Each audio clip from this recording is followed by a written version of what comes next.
Good evening, creeps. It's Mystery Playhouse time. Tonight, the Whistler's strange story, Hit and Run.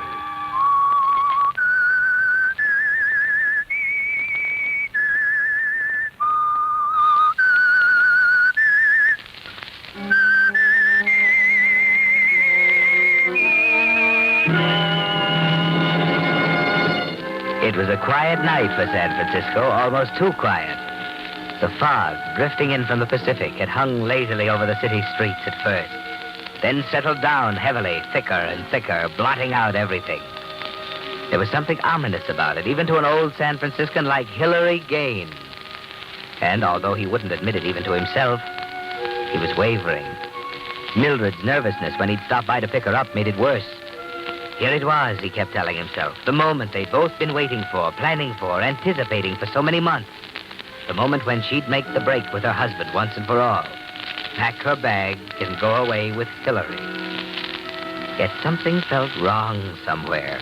Maybe it was the fog or the stillness. All right, Hillary. I guess we're ready. I put your bags in back there. Did you leave the note? Yes. You ought to be home any minute. Probably in a bar somewhere. Come on. Let's go. Oh. Well, what's the matter? I don't know. Oh, now, wait a minute, Mildred, dear. I have the faintest feeling somehow. I'm afraid, Hillary. Oh, don't be ridiculous. Afraid of what? That's just it. I don't know. Neither do I. Come on, now, get in. You better roll up that window. Fog's beginning to roll in.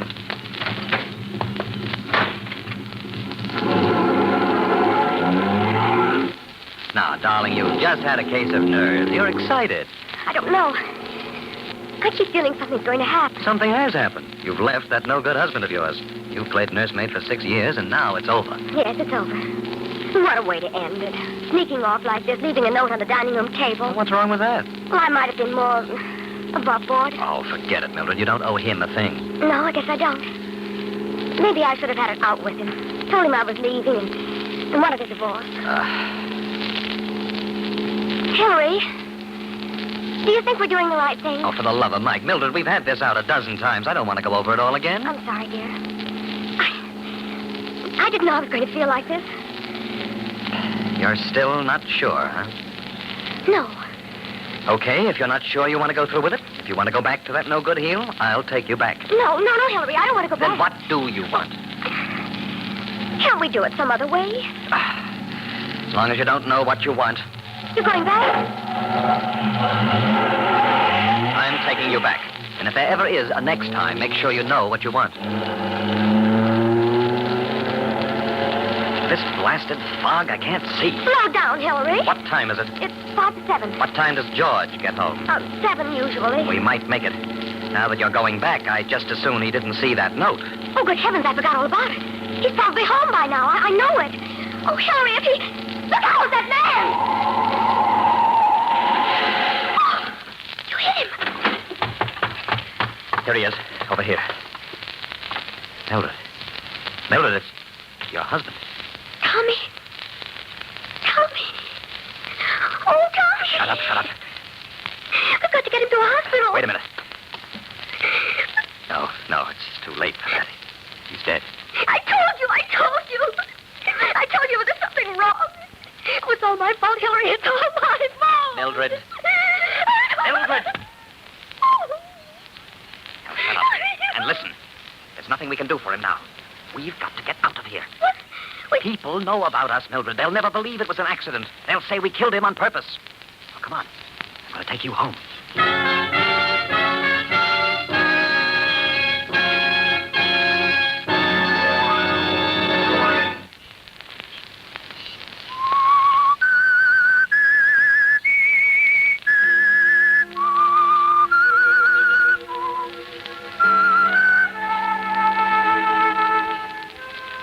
So you made a decision, didn't you, Hillary? You had a choice and you made it. You figure it's far safer to take a chance on a hit-and-run charge than to face the police and the prying neighbors and try to explain that it was pure coincidence that caused you to run down Tommy Hardwick a few blocks from his home. Pure coincidence that you happened to be riding with his wife, Mildred, at the time. Yes, it flashes through your mind during the few seconds you and she stand there in the fog looking down at him. And you think it over carefully as you lead her back to the car and take her home. You'd better sit down for a minute. That's it. Did it really happen, Hillary? Did we do it? Is he dead? Take it easy, dear. It's going to be all right. It doesn't seem real. The fog, silence, looking down at him lying in the mud. Oh, Hillary. Mildred. I can't help it. What have we done? Listen to me, Mildred. I can't think about it I said anymore. listen to me. Please, Hillary, please don't. I know, I'm sorry. You may as well face it. There's only one way out. Somebody must have seen it. No one saw us. Now listen, we've got to play it straight. What? Here's what you've got to do.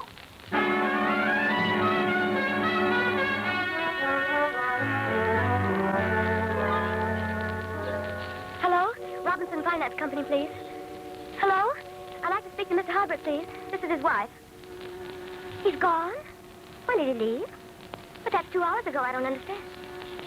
All right, thank you. But you see, I thought Mr. Hardwick might have stopped off at the club on his way home. He's over an hour late now, and he hasn't telephoned. When did you last see him, Ed? But he's never been this late before. I've had dinner ready for now. Oh, well, maybe I'd better, Ed. I'm worried sick.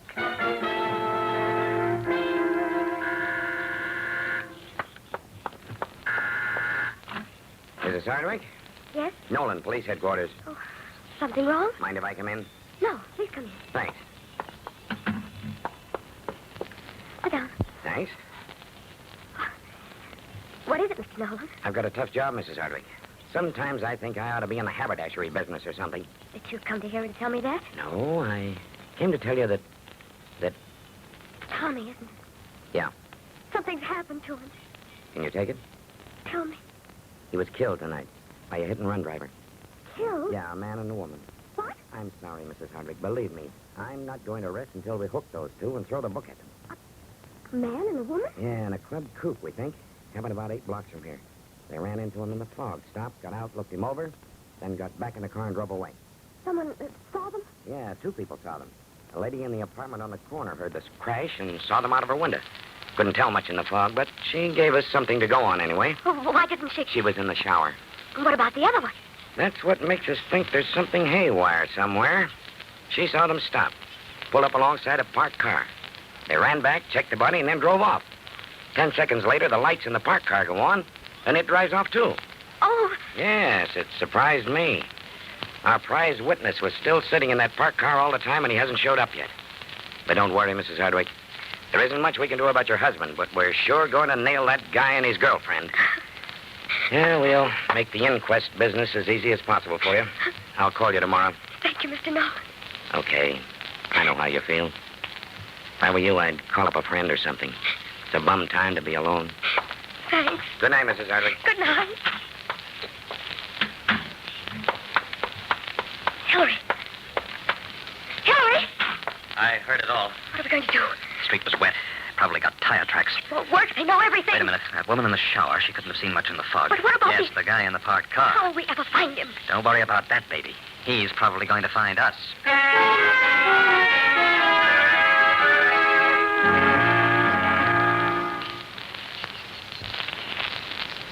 Yes, Hillary, the man in the parked car is a problem, isn't he? It's obvious he saw everything. He was close enough to even see your license number in the fog. Close enough to hear what you and Mildred said to each other before you drove off. For the next day or two, you can feel the sword hanging over you, and you tense yourself, waiting for it to drop. But strangely enough, nothing happens. The inquest goes off without a hitch. The woman in the shower offers nothing in addition to her original statement. You have the dent in your fender repaired, manage to find 4 second-hand tires, and you dispose of the ones on your car. A few more days pass. You begin to relax a little. Perhaps the man in the parked car has reasons for keeping out of it. Being involved as a material witness. Yes, maybe that's it. Then a week later, you're sitting at your desk at the office when... Yes? There's a Mr. Baldwin to see you, Mr. Gaines. Baldwin? I don't know anybody by that name. What does he want? He says it's about insurance. I'll tell him I have plenty of insurance. I did. He says it's extremely important. Confound it, Hey, wait a minute. What kind of insurance? Just a moment. Accident insurance, Mr. Gaines. I see. Send him in. I apologize for intruding, Mr. Gaines. I realize you're a busy Sit man. down. Oh, thank you. To set you straight, Mr. Baldwin, I'm already insured up to the hilt. My lawyer advises me I'm covered for all possible contingencies. Of course. My card, Mr. Gaines. I've been connected for some years with the Valley Indemnity, a most reliable company. I see. And in addition to the coverage the company offers, I do a little underwriting on the side. You see, although the insurance business is one of our oldest and most venerable professions, we have yet to devise a policy which covers all risks. What do you mean by that? The human factor, Mr. Gaines, is one that no one has ever been able to reduce to statistics. And consequently, is a risk no company can afford to underwrite. Will you please be specific? Well, you're obviously a man under pressure, Mr. Gaines. I dare say you're in need of the type of coverage I'm offering you at this very moment. You see, I'll protect you from loss resulting from, well, shall we say, hasty and unwise decisions. Now, see here. Just a moment, Mr. Gaines. To be specific, the decision you and Mrs. Hardwick made the other night at 15th and Maple Streets. I happened to be there at the time, and I said to myself, now there's a man who needs insurance. I see. And what's the premium? I thought you'd understand. Of course, I'll write up our customary public liability policy. That's about $30. And the premiums on the other coverage runs rather high, Mr. Gaines. Yes, I expect they do. Shall we say $470? That makes it an even $500 in all. And how long does the coverage last? Well, I've been thinking for some time about changing my connections. They tell me there's lots of opportunities in South America. When are you leaving? Very soon, I hope. So do I. All right, Mr. Baldwin. I'll buy your policy. And I hope you're not kidding about South America.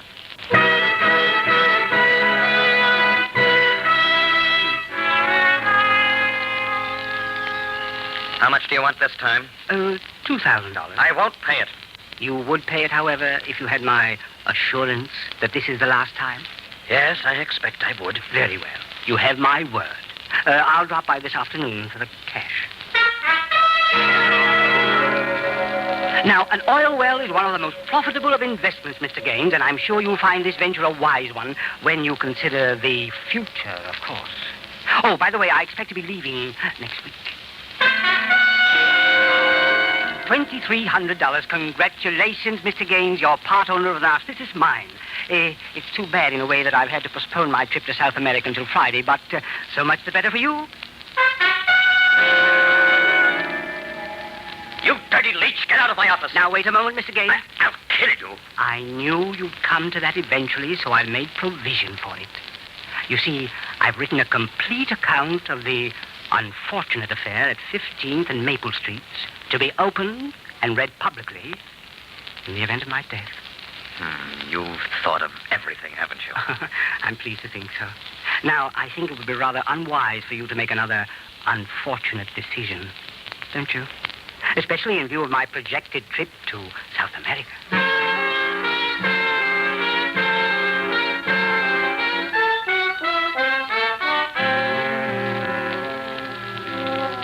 You're helpless, aren't you, Hillary? There's no way out now. You change inwardly as the thing goes on. What was anger and outrage have turned into fear. Mr. Baldwin's periodic visits have made quite a dent in your assets, haven't they, Hillary? The day isn't far off and there'll be nothing left to pay him. If you could only get your hands on the account he's written, the protection he's provided for himself. Yes, you'd kill him if it weren't for that, wouldn't you, Hillary? Then at last you get a lucky break. I know where it is, Mildred. I found out where it is. What? The account he's written. The thing that's going to be opened if he dies. Where is it? In a bank on Market Street. I saw him today and followed him. In a safe deposit box. I'm sure of it. What good does that do us? He keeps the key on it. I was standing in the crowd when he took it out of his pocket and went in the gate. Hillary, you're not going... Never mind, Mildred. Let me make that decision.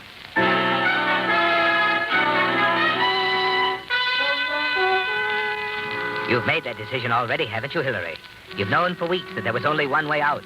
And the moment you saw him walk into the safe deposit department in the bank on Market Street, you decided to take the chance.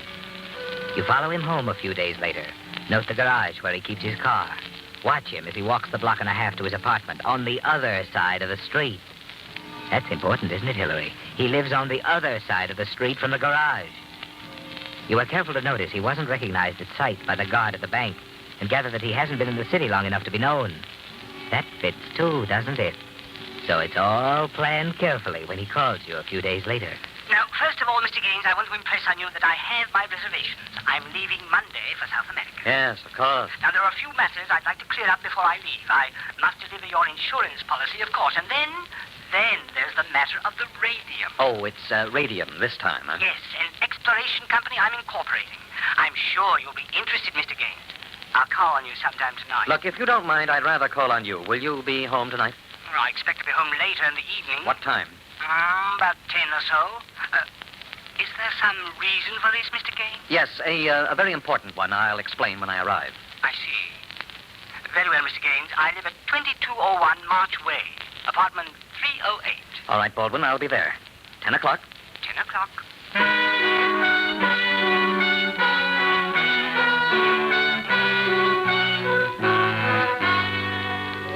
Yes, Hillary, it's all planned, isn't it? At 9 o'clock, you're sitting in the coffee shop across the street from the garage in which Mr. Baldwin leaves his car. You thank your lucky stars for the weather. The fog has rolled in again, making it difficult to see clearly more than 100 feet. Promptly at 9:45, you see his car roll into the garage entrance. And 2 minutes later, you're sitting at the wheel of your car, waiting for him to come out. Suddenly, you recognize him as he comes out, the plump figure, the rolling walk. You wait until he gets halfway up the block, about to cross, and then...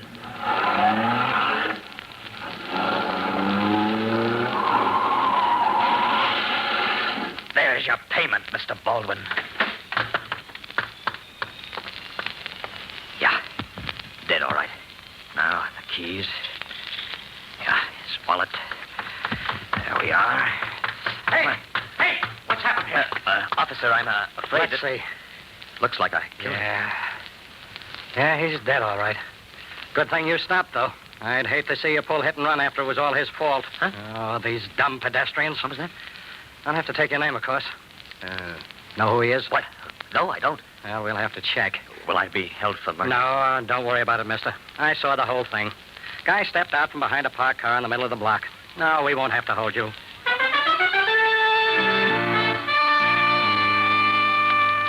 That was unexpected, wasn't it, Hillary?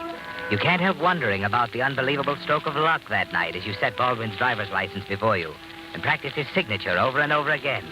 10 times, 100, 1,000. Finally, you're ready now for your visit to the safe deposit box tomorrow. Excuse me, please. Pardon me, sir. Pardon. Yes, sir? George Baldwin, box 1438. Okay. Sign here, please. You got your key? Yeah. There you are. All right. Baldwin, 1438. Now, let me see. I got a note here. What? Just a minute here.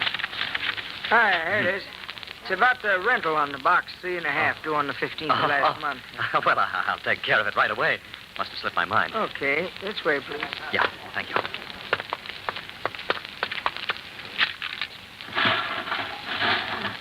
There you are. You can take it in any one of those booths over there. Oh, thanks.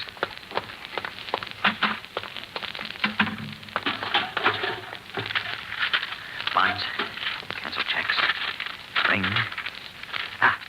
To whom it may concern to be opened in event of my death. Yeah, that's it. This is to certify that on the night of May 10th, I witnessed a hit-and-run accident at the intersection of 15th and Maple Streets in which, thank heaven, I got it. I'm in the clear. They can't touch us now.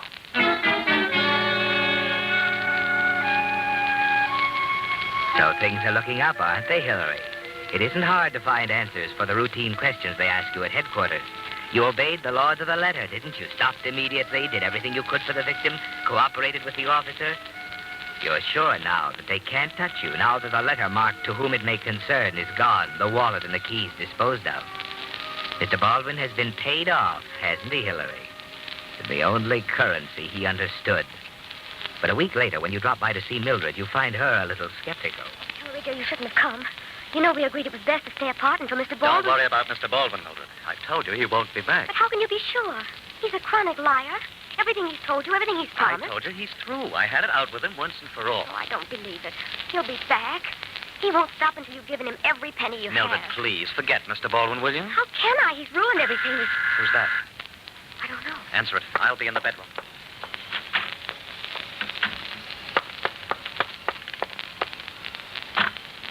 Hello, Mrs. Hardwick. Mr. Nolan. I'd like to talk to Mr. Gaines, if you don't mind. But Mr. Gaines... He's here. I saw him come in. Hillary? Tell him to take his time. I got all evening. Hillary? Sit down, Mr. Gaines. I want to talk to you.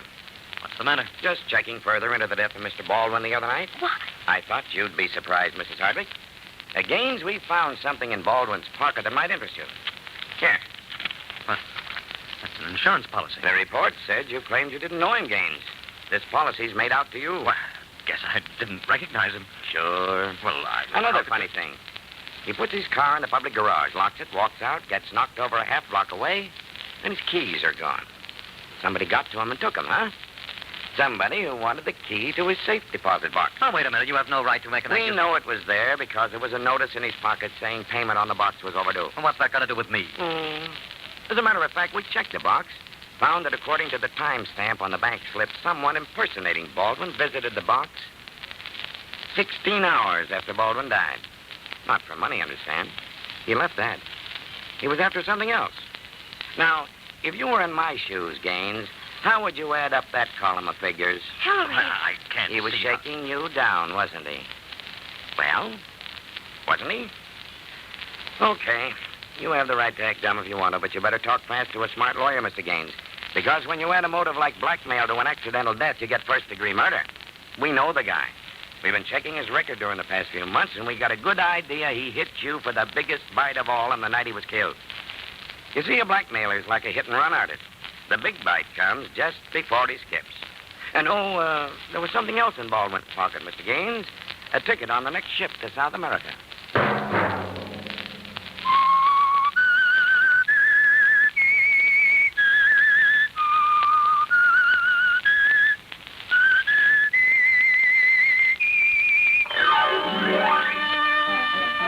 Thank you, Mr. Whistler.